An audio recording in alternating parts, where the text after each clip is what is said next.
주일 아침 새벽 기도회 시작하겠습니다. 우리 찬송가 486장으로 찬송하시겠습니다.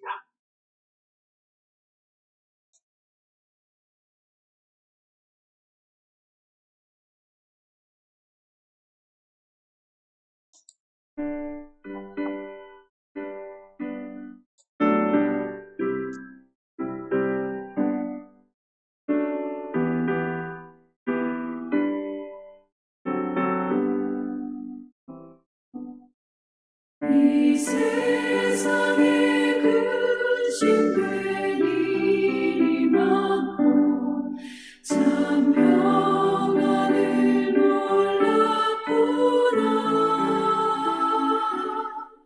내 주 예수 나로라 부르시니 곧 평안히 쉬리로다. 주 예수의 구원의 은혜로다. 참 기쁘고 즐겁구나. 그 은혜를 영원히 누리겠네. 곧 평안히 쉬리로다. 이 세상에 곤고한 일이 많고 참 쉬는 날 없었구나. 내 주 예수 날 사랑하시오니 곧 평안히 쉬리로다. 주 예수의 구원의 은혜로다. 참 기쁘고 즐겁구나.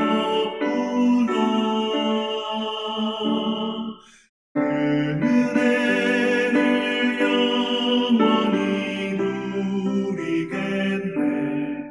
곧 평안히 쉬리로다. 이 세상에 죄악된 일이 많고 참 죽을 일 쌓였구나.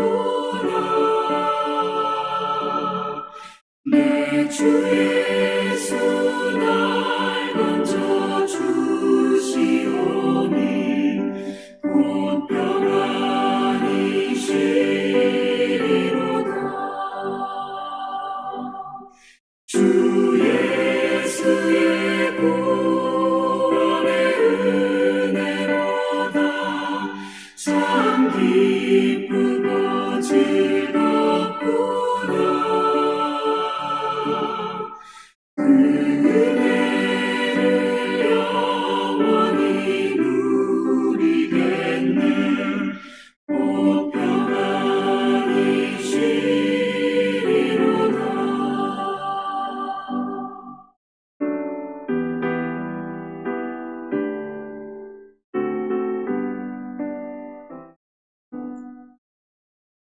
은혜의 아버지 하나님 감사합니다. 오늘 거룩한 주일을 저희들에게 허락하시고 저희들로 하여금 하나님의 은혜 속에 참여하게 하심을 감사드립니다. 우리의 예배 가운데 하나님의 놀라운 위로와 평안이 은혜로 주어지게 하여 주시옵소서. 예수님 이름으로 기도드립니다. 아멘. 오늘 본문 말씀은 우리 욥기 19장 13절에서 말씀을 봉독하도록 하겠습니다. 나의 형제들이 나를 멀리 떠나게 하시니 나를 아는 모든 사람들이 내게 낯선 사람이 되었구나. 내 친척은 나를 버렸으며 가까운 친지들은 나를 잊었구나. 내 집에 머물러 사는 자와 내 여종들은 나를 낯선 사람으로 여기니 내가 그들 앞에서 타국 사람이 되었구나.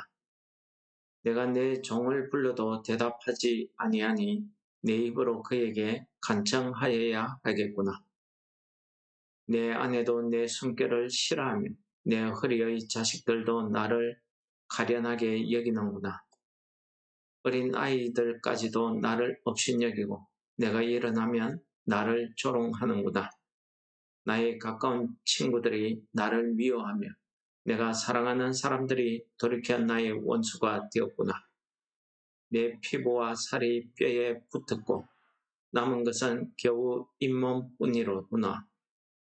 나의 친구야, 너희는 나를 불쌍히 여겨다오. 나를 불쌍히 여겨다오. 하나님의 손이 나를 치셨구나. 너희가 어찌하여 하나님처럼 나를 박해하느냐? 내 살로도 부족하냐? 계속되어지는 욥의 탄식, 빌닷의 말에 대한 욥의 답변, 이렇게 이야기할 수 있습니다. 우리가 어제 살펴보았던 욥의 답변은 빌닷이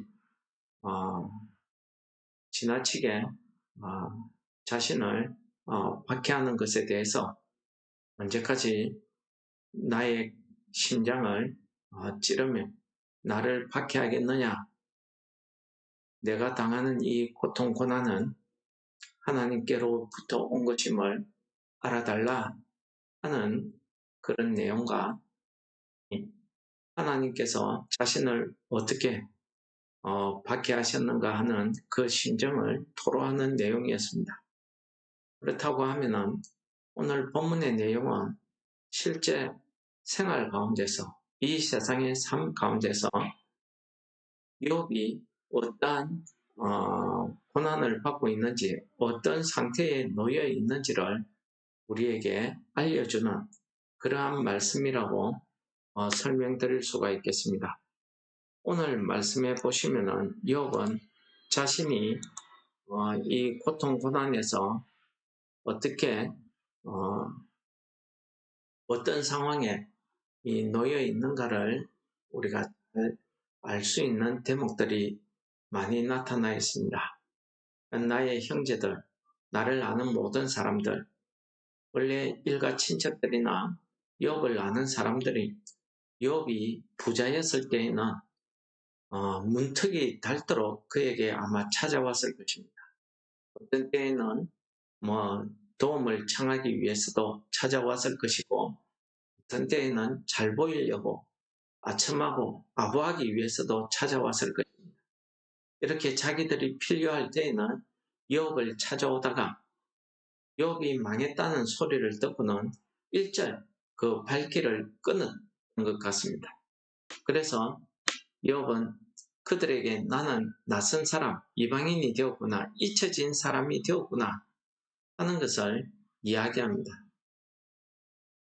어디 그들뿐이겠습니까? 일가 친척들도 마찬가지였습니다. 또한 내 집에 머물러 살던 자들, 그러니까 신세지고 있는 그런 사람들, 욥은 부자였기 때문에 그 집에는 많은 나그네들, 많은 불쌍한 사람들이 거기에 몸을 얽혀가고 살았을 것입니다. 그리고 욥의 집에는 많은 남녀 종들이 있었습니다. 근데 그들이 나를 이상한 사람으로 보고 나를 모른 척 하더라는 것입니다. 얼마나 모른 척 하는지 종을 불러도 종이 대답을 안 하는 겁니다. 그래서 욥이 부탁을 하고 간청을 해야 되는 이런 지경에 놓였다는 것입니다.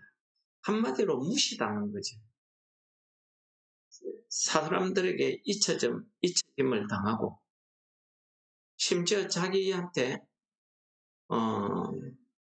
빌어먹던 사람들, 자기 밑에 부리고 있던 종들한테조차도 이렇게 무시당하고 이런 삶을 살았다는 것입니다. 어디 그뿐이겠습니까? 17절부터는 자기의 가족들에 대한 이야기도 합니다. 내 아내는 내 손길을 싫어하고 자식들은 나를 불쌍히 여긴다. 이 정말 안타까운 마음에 불쌍히 여기는 게 아니라 무시하는 거예요. 이제 아무것도 가진 것 없고 별 볼 일 없다는 거지. 심지어 어린아이들까지 업신여기고 내가 일어나면 조롱하더라는 거지. 이렇게 가족들에게까지 그림을 받고 실제 우리가 욥기 2장에 보면은 그의 아내가 그를 저주하는 박해하는 내용이 나옵니다. 어떤 해석에서는 그렇게 하고 욥을 버리고 떠났다 하는 해석도 있습니다.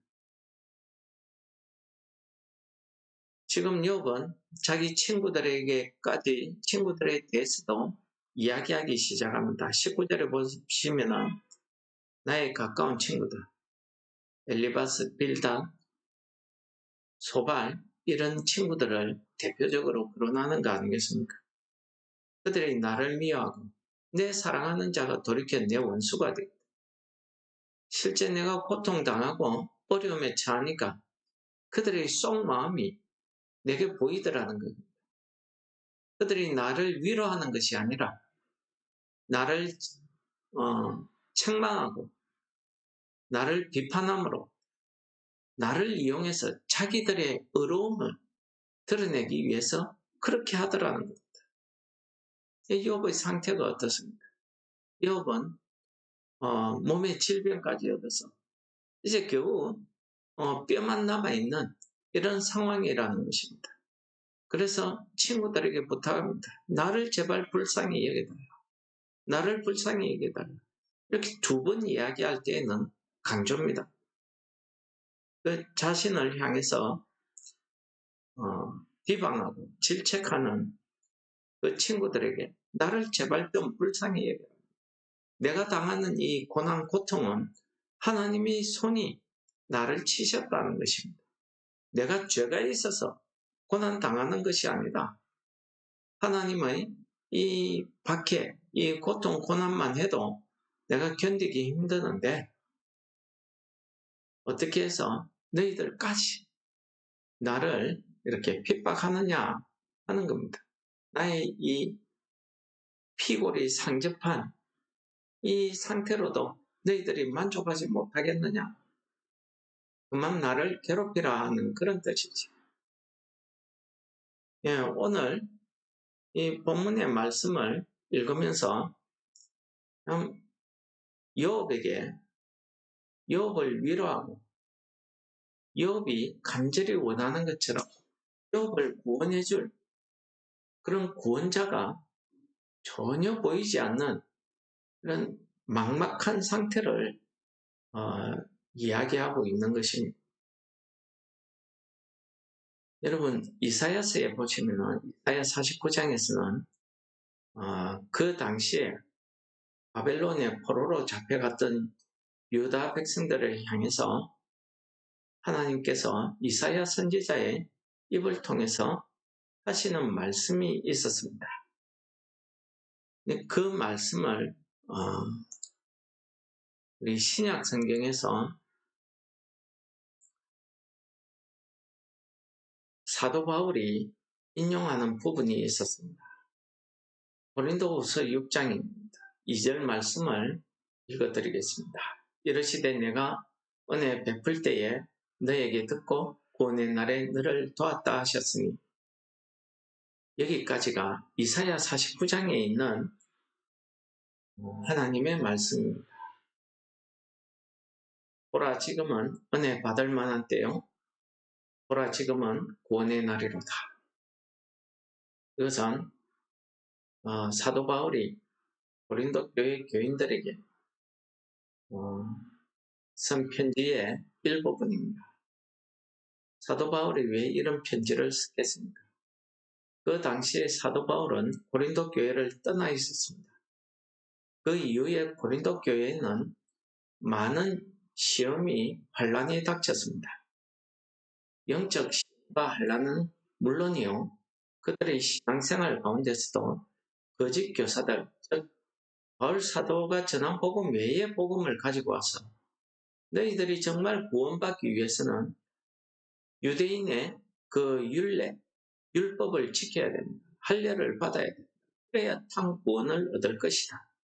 이렇게 예수 그리스도의 구원의 복음 외에 다른 복음을 가지고 와서 전하는 자들이 있었습니다. 어디 그뿐입니까? 이 고린도 교회는 그 지방이 경제적으로, 상업적으로 활성화된 도시였습니다. 그러다 보니 이 사람들이 먹고 마시는 것조차도 이 땅에 있는 사람들과 같이 그렇게 부정한 그런 음식들을 먹고 우상에게 바쳐진 그런 재물을 먹고 또 그것을 또 비판하는 사람들이 있고 영육 간에 참 어지러운 그런 시대를 살고 있었던 이 고린도 교회 성도들을 향해서 그 믿음에서 흔들리지 말기를 바라는 이 사도 바울이 그들에게 하나님의 은혜에 대해서 설명하기 시작하는 첫 구절이 고린도후서 6장 2절입니다. 이 고린도후서 6장 2절에 이사야서 말씀을 인용한 바울 사도의 이유가 있었습니다.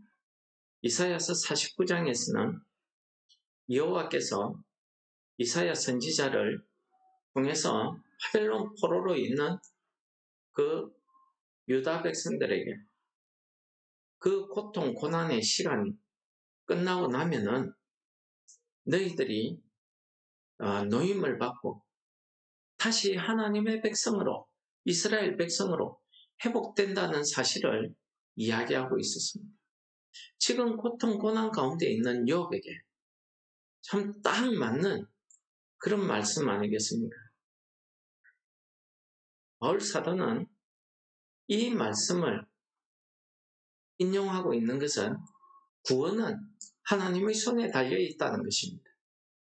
이 욥이 자기 주변의 모든 사람들을 바라보았을 때에는 자기에게 도움이 되거나 위로하는 사람이 아무도 없습니다.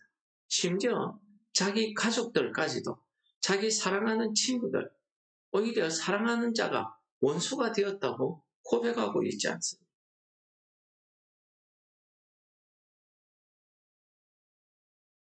오늘 이 말씀은 하나님의 구원의 때가 가까이 왔다는 것을 이야기하고 있습니다.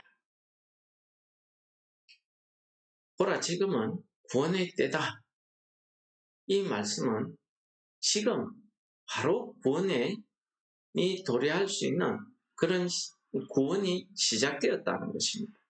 그런 복음을 우리가 받아들이고 믿음으로써 우리가 하나님의 그 자녀로서 하나님의 그 구원을 받을 그 믿음의 결단을 해야 되는 때가 왔다는 것입니다. 하나님과 화해를 이루는 그 때가 바로 지금이라는 것입니다. 우리가 이런 고통, 고난을 이 극심해서 오늘 욥의 표현에 빌리자면은 이제 욥이 남은 것은 피골이 상접해서 잇몸밖에 없다는 것입니다.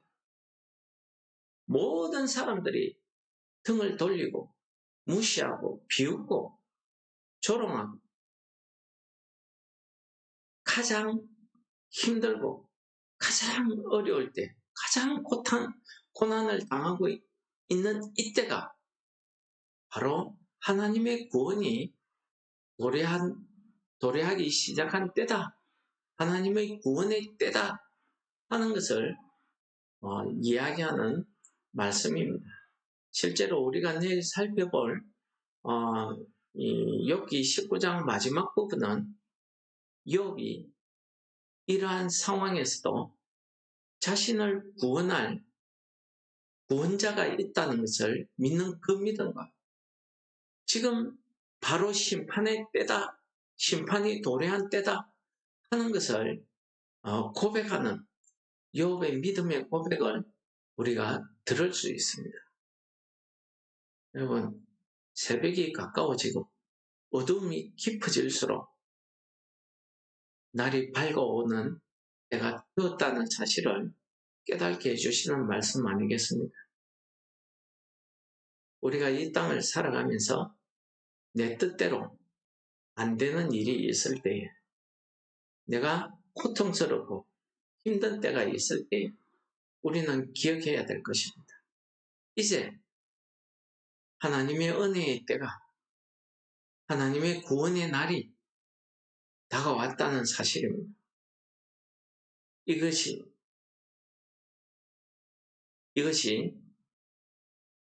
먼 미래의 일이 아니라 지금 우리에게 다가왔다는 것을 이야기하시는, 나타내 주시는 그런 말씀이라 보여집니다. 고통, 고난 속에서 모든 것이 내 뜻대로 안 되고 내가 기도해도 아무 응답이 없는 이런 안타까운 심령 가운데 있을 때에 오늘 고린도후서 6장 2절의 말씀이 우리에게 얼마나 큰 힘이 되는지 다시 한번 이 말씀을 읽어드리고 말씀을 마치려고 합니다.